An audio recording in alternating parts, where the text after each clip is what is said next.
18वीं लोकसभा के पहले सत्र में जमकर जुबानी तीर देखने को मिल रही हैं। मंगलवार को यूपी में सबसे ज्यादा सीटें जीतने वाली पार्टी सपा के प्रमुख अखिलेश यादव का भाषण काफी खास रहा। कन्नौज सांसद अखिलेश यादव ने सरकार को कई मुद्दों पर घेरा, लेकिन सबसे ज्यादा व्यंग जिस पॉइंट पर किया वो शायद बीजेपी ने भी नहीं सोचा होगा। पीएम मोदी ने सांसदों से अपने अपने क्षेत्र में गांव गोद लेने की अपील की थी। इस योजना का नाम आदर्श ग्राम योजना रखा गया है। अखिलेश यादव ने इस पर तंज कसते हुए क्या कहा, सुनिए। बड़े पैमाने पे गांव गोद लिए थे और सोचिए, अगर देश के प्रधान सांसद अगर किसी गांव को गोद ले लें और उस गांव की तस्वीर न बदले तो शायद मैं नहीं समझता हूं कि किसी गांव की तस्वीर 10 साल में बदली होगी। मुझे वो गांव जिसको उन्होंने गोद लिया, जो प्रधानमंत्री जी की आदर्श योजना थी उसके तहत जो गोद लिया गया था गांव, वो 5 वर्ष पहले खूब शोर हुआ था कि बनारस शहर की तरह डोमरी में चमचमाने लगे गया एक गांव। हकीकत में कुछ नहीं हुआ। उसकी दुर्दशा वैसी की वैसी है, जैसे था गांव वैसा ही का वैसा है।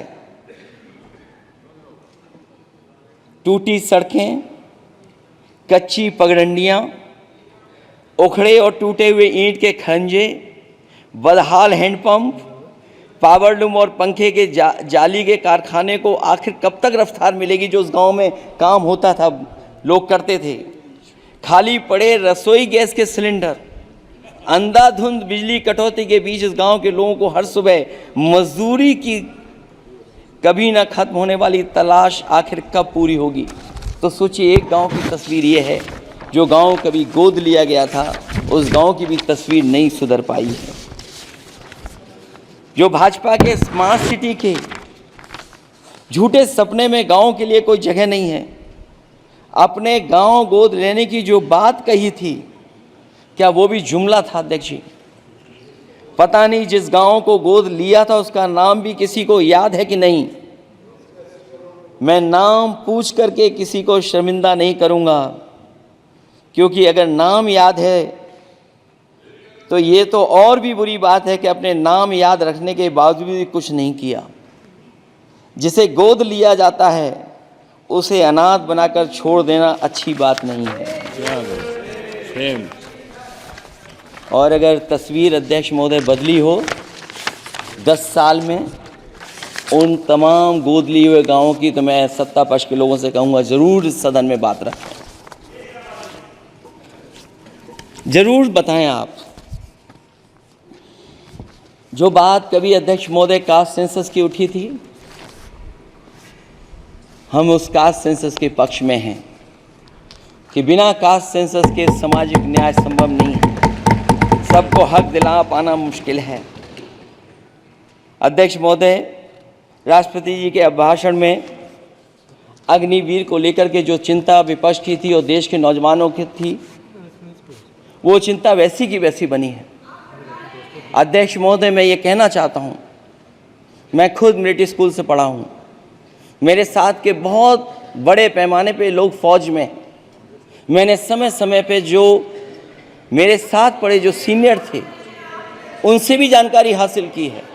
बड़े बड़े ऑफिसर से मैंने पूछा है, वो शायद आपको न बता पाएँ, लेकिन दबी जुबान में उन्होंने कहा है कि देश की सुरक्षा के साथ अग्निवीर जैसी व्यवस्था लागू करने से समझौता हो रहा है।